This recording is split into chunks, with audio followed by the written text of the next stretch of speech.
نیچے اسے سلیمان ایک طرف جاتا دکھائی دیا۔ اس نے اسے پکارا۔ سلیمان نے سر اٹھا کر اسے دیکھا تو اس نے پوچھا، سلیمان، وقت کیا ہوا ہے؟ 10:30 بجے ہیں ذہین بھائی۔ وہ کھڑکی سے ہٹ آیا اور بستر پر لیٹ کر سونے کی کوشش کرنے لگا۔ اس بات کا یقین تھا کہ بھوک اسے کم از کم رات کو پریشان نہیں کرے گی اور صبح وہ بہت اچھا ناشتہ کر لے گا۔ بس سونا ضروری ہے۔ اس کے اندازے کے مطابق 1.5 گھنٹہ ہو گیا اور اسے نیند نہ آئی۔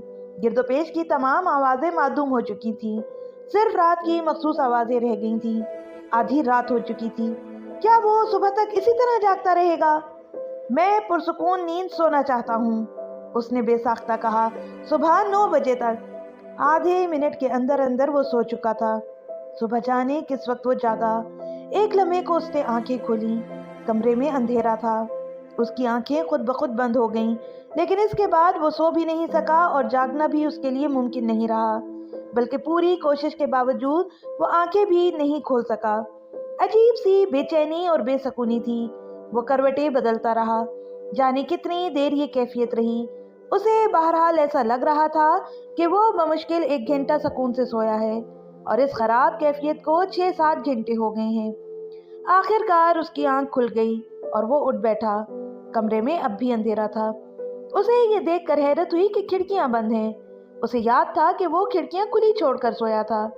سونے سے 1 منٹ پہلے تو وہ کھڑکی کے سامنے کھڑا باہر دیکھ رہا تھا اور اسے یاد تھا کہ بستر پر آنے سے پہلے اس نے کھڑکی بند نہیں کی تھی۔ اس نے بے ساختہ گھڑی دیکھنا چاہی۔ خالی کلائی دیکھ کر اسے یاد آ گیا۔ وہ کھڑکی کی طرف گیا اور اسے کھول کر دیکھا۔ باہر دھوپ دیکھ کر اسے اندازہ ہوا کہ وقت زیادہ ہو گیا ہے۔ وہ باتھ روم کی طرف لپکا۔ تیار ہو کر وہ بھری ہوئی جیبوں کے ساتھ نیچے آیا۔ وقت معلوم کیا تو پتہ چلا کہ 12 بجنے والے ہیں۔ وہ قریبی بینک کی طرف بھاگا۔ کلرک نے بڑی بے نیازی اور نخوت سے اسے فارم دیا کہ اسے بھر لائے۔ فوری طور پر کوئی تعارف کروانے والا اسے میسر نہیں تھا۔ اس نے اس سلسلے میں کلرک سے بات کی تو وہ بولا کہ یہ میرا درد سر نہیں، وہ اس کی کوئی مدد نہیں کر سکتا۔ ذہین اختر کو اس پر غصہ تو بہت آیا، لیکن غصہ کرنے کا وقت نہیں تھا۔ کلرک کو وہ بعد میں بھی بتا سکتا تھا کہ وہ کتنا بڑا آدمی ہے۔ فی الوقت تو اکاؤنٹ کھول کر نقد رقم کے بوجھ سے پیچھا چھڑانا تھا۔ وہ مینیجر کے کمرے میں چلا گیا۔ مینیجر نے بھی ابتدا میں بے رخی برتی، مگر جب اسے اندازہ ہوا کہ ذہین اختر بینک کا مستقبل کا بڑا کلائنٹ ہے تو اس کا رویہ تبدیل ہو گیا۔ تعارف کی آپ فکر نہ کریں، وہ ہم کر لیں گے، اس نے گرم جوشی سے کہا۔ آپ بس یہاں دستخط کر دیں اور اپنا شناختی کارڈ دکھا دیں، فارم بھی میں خود ہی بھر لوں گا۔ یوں ذہین اختر کا بینک اکاؤنٹ کھل گیا۔ وہ 5 سطری عام سا اشتہار تھا جو ملک کے تمام اخبارات میں شائع ہوا تھا۔ وہ نمایاں طور پر اور کسی نمایاں مقام پر نہیں چھاپا گیا تھا، لیکن ایسے اشتہاروں پر بھی ضرورت مندوں کی نظر تو پڑ ہی جاتی ہے۔ وہ اشتہار بھی رائیگاں نہیں گیا۔ پیراگون ایسوسی ایٹس کے دفتر میں سیٹھ داؤد نے بڑی توجہ سے وہ اشتہار پڑھا۔ تیسری بار اشتہار پڑھنے کے بعد اس نے قلم کھول کر اشتہار پر نشان لگایا اور اپنے پارٹنر سیٹھ احسان کی طرف بڑھا دیا۔ ذرا یہ تو پڑھو، اس نے کہا۔ احسان نے اخبار لیا اور اشتہار پڑھنے لگا۔ خواہش کا پورا ہونا اب کوئی مسئلہ نہیں، آپ کی ہر خواہش پوری ہو سکتی ہے۔ ہم آپ کو یقین دلاتے ہیں کہ یہ کوئی فراڈ نہیں۔ آپ معاوضہ خواہش کی تکمیل کے بعد ادا کریں۔ ہم آپ کے مسائل سائنٹیفک انداز میں حل کرتے ہیں۔ پورے اعتماد کے ساتھ رجوع کریں۔ خواہش کارپوریشن لامحدود، فون نمبر 420-420۔ اشتہار پڑھ کر سیٹھ احسان ہنسنے لگا۔ میں سمجھ گیا کہ تم اسی لیے خبروں کی بجائے اشتہار کا صفحہ زیادہ توجہ سے پڑھتے ہو۔ کیا مطلب؟ منحوس خبروں کے اس دور میں اشتہارات بڑی نعمت ہیں۔ یوں کہاں کسی کو ہنسی آتی ہے؟ اس دور میں تو مسکرانا بھی مشکل ہو کر رہ گیا ہے۔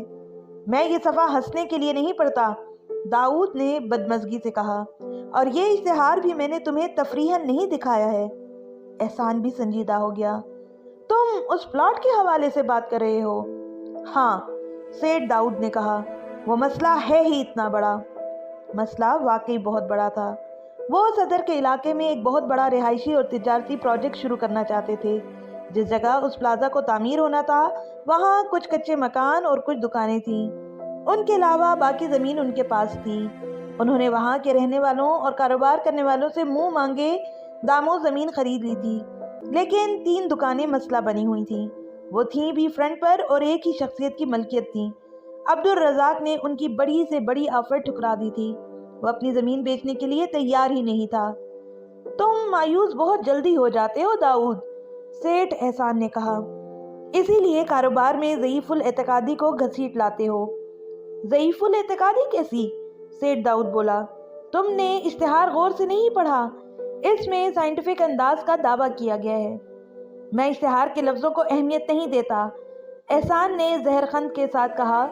یوں تو تم بھی اشتہار دیتے ہو کہ فلیٹ کی بکنگ کے بعد صرف ماہانہ اقساط دینی ہوں گی، اس کے باوجود بکنگ کرانے والوں سے سہمائی، ششماہی اور سالانہ اقساط الگ الگ وصول کرتے رہتے ہو۔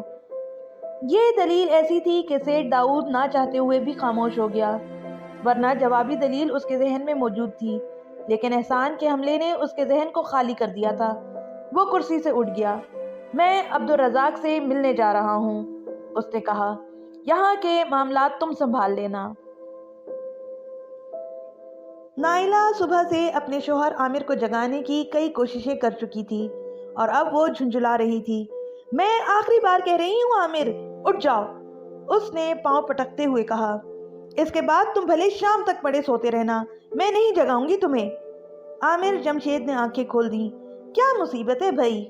وہ جھنجھلا گیا، مگر جیسے ہی اس کی نظر دیوار پر کلاک پر پڑی تو اس کی جھنجھلاہٹ ہوا ہو گئی۔ 10:30 بج رہے ہیں، اتنی دیر ہو گئی اور تم مجھے اب اٹھا رہی ہو؟ وہ پھر جھنجھلا گیا۔ میں تمہیں 8:30 بجے سے جگانے کی کوشش کر رہی ہوں، نائلہ نے ایک ایک لفظ زور دے کر کہا۔ اب تم باتھ روم چلے جاؤ اور میں ناشتہ لگاتی ہوں۔ عامر باتھ روم چلا گیا۔ باتھ روم میں وہ حمیرہ کے متعلق سوچ کر جھنجھلاتا رہا۔ یہ سب کچھ حمیرہ کی وجہ سے ہی ہو رہا تھا۔ وہ اس کے حواسوں پر بری طرح سے چھا گئی تھی۔ اس کی حیوانی طلب دیوانگی کا روپ اختیار کر گئی تھی۔ مسئلہ یہ تھا کہ حمیرہ بھی شادی شدہ تھی۔ حالانکہ جس طبقے سے وہ تعلق رکھتے تھے اس میں یہ کوئی مسئلہ نہیں ہوتا، مگر حمیرہ عجیب عورت تھی۔ اس کا اپنا گناہ ثواب کا ایک فلسفہ تھا۔ وہ آزاد خیال تھی لیکن شوہر سے وفاداری پر ایمان رکھتی تھی۔ اس کا شوہر فرید احمد دولت مند بہت تھا، لیکن شخصیت کے اعتبار سے بالکل صفر تھا۔ دولت کمانے کے طریقوں کے سوا اسے کچھ نہیں آتا تھا۔ کہیں بیٹھ کر اعتماد سے کسی بھی موضوع پر گفتگو نہیں کر سکتا تھا۔ حمیرہ کو یہ کمی بہت شدت سے محسوس ہوتی تھی۔ جسمانی اعتبار سے بھی فرید بھدا آدمی تھا، روایتی موٹی توند والا سیٹھ۔ دوسری طرف عامر جمشید بہت خبرو اور وجیح تھا۔ سوسائٹی کی بیشتر عورتیں اس کی قربت کی متمنی رہتی تھیں۔ حمیرہ فرید بھی مستثنا نہیں تھی۔ بس ایک فرق تھا، عامر حمیرہ پر بری طرح فریفتہ ہو گیا تھا۔ حمیرہ سے پہلے ایسا کبھی نہیں ہوا تھا۔ وہ ڈالی پر جھکے ہمکتے ہوئے پھول کو ہاتھ بڑھا کر توڑتا اور تھوڑی دیر بعد اسے پھینک کر آگے بڑھ جاتا، لیکن حمیرہ نامی وہ پھول ہاتھ بڑھانے پر جھوم کر اس کی پہنچ سے دور ہو جاتا تھا۔ ان کے درمیان گھریلو میل جول تھا، محفلوں میں بھی ملاقاتیں ہوتی رہتی تھیں، بارہا وہ تنہائی میں بھی ملے، لیکن حمیرہ نے ماہر فن عامر کو پیش قدمی کی ہر کوشش ناکام بنا دی تھی۔ میں جب تک اپنے شوہر کی ہوں اسی کی وفادار رہنا چاہتی ہوں۔ تو پھر مجھ سے ملنا چھوڑ دو، عامر نے جھنجھلا کر کہا۔ تمہاری آنکھوں میں مجھے اپنے لیے؟ حمیرہ نے تیزی سے اس کی بات کاٹ دی۔ میں تمہیں پسند کرتی ہوں، بہت زیادہ پسند کرتی ہوں۔ کبھی تو مجھے لگتا ہے کہ میں تم سے محبت کرتی ہوں، لیکن یہ سب کچھ ویسے نہیں ہو سکتا جیسے تم چاہتے ہو۔ تو پھر کیسے ہو سکتا ہے؟ عامر کے لہجے میں امید تھی۔ مجھ سے شادی کر لو۔ عامر جمشید سناٹے میں آ گیا، پھر اس نے سنبھل کر کہا، تم اپنی بیوی کو طلاق کیوں نہیں دے سکتے؟ عامر نے کوئی جواب نہیں دیا۔ وہ جانتا تھا کہ یہ ناممکن ہے۔ ایک ذاتی بینک اکاؤنٹ کے سوا کاروبار سمیت کوئی بھی چیز اس کے نام نہیں تھی۔ سب کچھ نائلہ کے نام تھا۔ نائلہ کو طلاق دے کر تو وہ خود ایک بہت بڑا صفر بن کر رہ جاتا۔ اچھا، سوچوں گا ذرا، اسے توقف کے بعد اس نے بجھے بجھے لہجے میں کہا۔ یہ اس کے اور حمیرہ کے درمیان ہونے والی آخری گفتگو تھی، اور اس گفتگو نے اس کا سکون لوٹ لیا تھا۔ رات کو سونا اس کے لیے ناممکن ہو گیا تھا۔ وہ خواہش سے جلتا جسم لیے بستر پر کروٹیں بدلتا رہتا۔ یہ عذاب اس کی صحت پر بھی بری طرح اثر انداز ہو رہا تھا۔ وہ ناشتے کی میز پر آیا۔ ناشتے کے دوران وہ اخبار بھی دیکھتا رہا۔ اچانک اسے خواہش کارپوریشن ان لمیٹڈ کا وہ اشتہار نظر آ گیا۔ شہر کے ایک اور بنگلے میں صوفیہ ہارون نے بھی ناشتے کی میز پر وہ اشتہار دیکھا اور خوش ہو گئی۔ اسے یقین تو نہیں تھا کہ یہ اشتہار اس کا مسئلہ حل کر سکے گا، لیکن مایوسی کے گھٹا ٹوپ اندھیرے میں وہ اشتہار امید کی پہلی کرن تھی۔ اس نے سوچا، اپنا جاتا کیا ہے، معاوضہ تو وہ کام کے بعد ہی لیں گے۔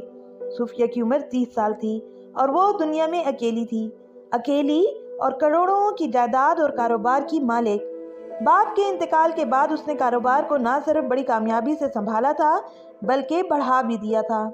وجہ یہ تھی کہ کاروبار اس کا میدان تھا۔ MBA کے امتحان میں اس نے پہلی پوزیشن لی تھی۔ کہتے ہیں کہ کاروباری لوگوں کے سینے میں دل نہیں ہوتا۔ صوفیہ کا اپنے بارے میں یہی خیال تھا۔ وہ بہت حسین تھی، لیکن زمانے تعلیم ہی میں لڑکوں نے اسے برف کی مورت قرار دے دیا تھا۔ یونیورسٹی میں اور اس کے بعد بھی بے شمار مرد اس پر ملتفت ہوئے، لیکن اس نے کسی کو گھانس نہ ڈالی۔ لیکن دفتر میں پہلے ہی دن اس کا دل اتنے زور سے دھڑکا کہ اسے یقین ہو گیا دھڑکن کی آواز سبھی لوگوں نے سن لی ہوگی۔ اسے احساس ہوا کہ برف کی مورت میں حرارت دوڑ سی گئی ہے اور اب وہ پگھل کر رہ جائے گی، لیکن ساتھ ہی وہ لذت بھی عجیب تھی، اس سے وہ پہلے کبھی آشنا نہیں ہوئی تھی۔ شاہد حسین اس کے والد کے دفتر میں چیف اکاؤنٹنٹ تھا۔ اس کی عمر 35 کے قریب تھی۔ دیکھنے میں وہ عام سا مرد تھا، لیکن اس میں کوئی خاص بات تھی جس نے صوفیہ کے دل کو چھو لیا تھا۔ پاپا نے صوفیہ کو بتایا تھا کہ شاہد 10 سال سے ان کے پاس ہے۔ وہ اس سے بہت متاثر تھے۔ وہ دیانتدار اور مستعد تھا، محنتی بھی تھا۔ کام کے معاملے میں وہ دفتر کے اوقات کار تک محدود نہیں تھا۔ بغیر کسی غرض کے وہ دیر تک کام کرتا رہتا تھا۔ یہی وجہ تھی کہ کیشیئر کی حیثیت سے کام شروع کرنے کے بعد وہ صرف 10 سال میں چیف اکاؤنٹنٹ کے عہدے تک آ پہنچا۔ ہارون صاحب نے اسے کمپنی کا قیمتی اثاثہ قرار دیا تھا اور ان کی موت کے بعد صوفیہ نے سمجھ لیا کہ وہ ٹھیک کہتے تھے، لیکن وہ اس کو کیا کرتی کہ تھوڑے ہی عرصے میں شاہد اس کے دل کا بھی سب سے قیمتی اثاثہ بن بیٹھا تھا۔ لیکن شاہد نے کبھی صوفیہ میں دلچسپی نہیں لی۔ وہ صوفیہ سے صرف کاروباری گفتگو کرتا۔ صوفیہ خود بھی ہمیشہ سے خود کو لیے دیے رکھنے